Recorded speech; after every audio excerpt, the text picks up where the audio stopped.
अगले 5 मिनट बस खामोशी से मेरी आवाज से खुद को कनेक्ट कर लेना। अंदर जितने भी विचार चल रहे हैं उन्हें बस 5 मिनट के लिए भूल जाना।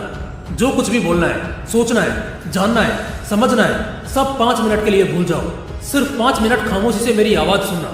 अगले 5 मिनट बाद शायद तुम्हारे अंदर की चिंगारी जो तुम्हें पढ़ने और कुछ बनने को उकसाती थी, जो अब मर रही है, अंदर ही अंदर सड़ रही है, उसमें एक नई जान आने वाली है। बुझे हुए दिए के समंदर में फिर से एक सुनामी आने वाली है। बस अगले कुछ मिनटों तक आंख बंद करके मेरी बातों पर गौर करना। 1 सेकंड भी वेस्ट नहीं होने दूंगा। इस वक्त महीना चल रहा है नवंबर, और शायद जब आप ये वीडियो देख रहे होंगे तो हो सकता है दिसंबर चल रहा हो। साल 2022।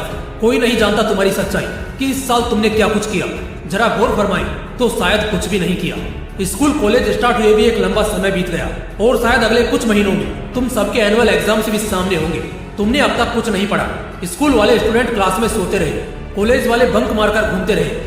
अब उन्हें एहसास हो रहा है उस डर का जो उन पर कयामत ढाने वाला है। घबराओ मत, मैं तुम्हें डराने नहीं बल्कि तुम्हारा बुझा हुआ हौसला वापस बुलंद करने आया हूँ। लेकिन मन में विश्वास और हौसला बुलंद तभी होता है जब एक इंसान सच का सामना करता है। और हाँ, सच यही है कि तुमने इस क्लास में अब तक कुछ भी खास नहीं किया।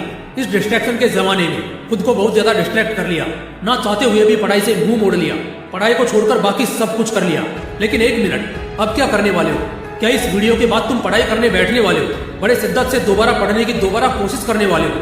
नहीं, मुझे पता है तुम नहीं पढ़ोगे। मोटिवेशन एक इंसान को एनर्जी दे सकता है कुछ करने की, कुछ बनने की, जो कि बिल्कुल जरूरी है, क्योंकि मोटिवेशन के बिना किसी भी काम में मन लगाना 5 मिनट के लिए भी नामुमकिन है। लेकिन यह कहना गलत होगा कि सिर्फ मोटिवेशन को सुनकर देखकर आप पूरा सफर तय कर लोगे, क्योंकि मैं अपना काम करके चला जाऊंगा। आपके माता पिता आपको बोलकर डांटकर आखिरकार थक जाएंगे। दरवाजे पर खड़ा मौका दोबारा वापस लौट जाएगा। लेकिन आप पढ़ाई नहीं करोगे बल्कि एक खास काम करोगे। जानते हो वो खास काम क्या है? वो है कुछ नए बहाने बनाओगे, क्योंकि बहानों का मौसम शुरू हो चुका है। जानते हो मैं ये क्यों बोल रहा हूँ? क्योंकि मेरे पास सबूत है। जैसा कि मैंने बोला, शुरू हो चुका है बहानों का मौसम, जहाँ नए नए बहानों का आविष्कार होगा जो नाकामयाब लोगों की पॉपुलेशन को और बढ़ाएगा। अब जैसे कि नवंबर का महीना खत्म होने को आया है, नॉर्थ इंडिया साइड पड़ रही होगी बहुत कड़क ठंड। इसमें कौन पड़ता है भला?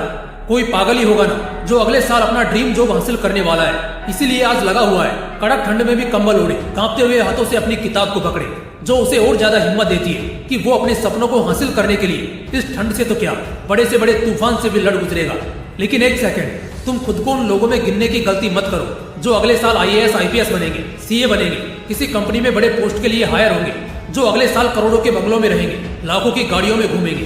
तुम खुद को उन लोगों में गिनने की गलती मत करना, क्योंकि आज तो तुम ठंड का बहाना देकर या कोई और नया बहाना देते हुए अपना नाकारापन तो छिपा लोगे।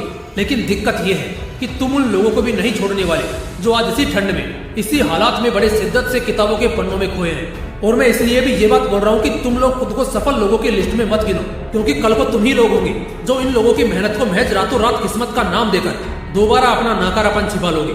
लेकिन इससे क्या हो जाएगा? कुछ भी नहीं। ना तो इससे इनका कोई नुकसान हो जाएगा और ना ही तुम्हारा जरा सा कोई फायदा।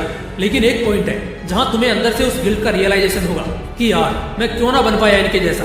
भले बाहर से तुम अपनी उन फीलिंग्स को दबा लो, लेकिन उस वक्त अंदर ही अंदर तुम घुटोगे, बहुत गिल्टी फील करोगे जब उन लोगों को लग्जरी जिंदगी जीते देखोगे, सुनोगे। तो क्यों जीनी है ऐसी गिल्ट भरी जिंदगी? क्यों तुम्हें अफसोस करते करते बूढ़े होना है? रोने में अच्छी खासी उम्र गंवानी है, आगे चलकर एक बेरोजगार की जिंदगी बितानी है। सफर आधा हो या कमजोर इरादा हो, आप तब तक नहीं हारोगे जब तक आपके अंदर कुछ बनने की भूख बनी रहेगी। पढ़ लिखकर जिंदगी में बहुत कामयाब हुआ जा सकता है, बहुत आगे जाया जा सकता है, बहुत अमीर हुआ जा सकता है, बहुत शोहरत कमाई जा सकती है। लेकिन इन सबसे पहले पढ़ना पड़ेगा। तुम्हें अपनी आखिरी नींद तक किताबों के पन्नों में खोए रहना होगा। आज तुम्हारी किताबों के संग रातों की मेहनत ही कल तुम्हारा एक चमकता खिलखिलाता भविष्य तय करेंगे। जीवन में कामयाब होने के 2 रास्ते होते हैं। पहला रास्ता, आज पढ़ लो, खूब मेहनत कर लो और आने वाले कुछ ही सालों में अपनी कामयाबी को हासिल करके इनाम के तौर पर सारी जिंदगी शौक करके बिताओ। और दूसरा कि सिर्फ पहला ही रास्ता एकमात्र ऑप्शन है, इसके अलावा दूसरा कुछ भी ऐसा नहीं है जिससे तुम्हारी सुकून की जिंदगी को जगह मिलेगी। उम्मीद करता हूँ आप अभी से अपने सपनों के लिए ताबड़तोड़ मेहनत करना शुरू करोगे। फिर मिलते हैं अगले वीडियो में, तब तक के लिए जय हिंद, वंदे मातरम।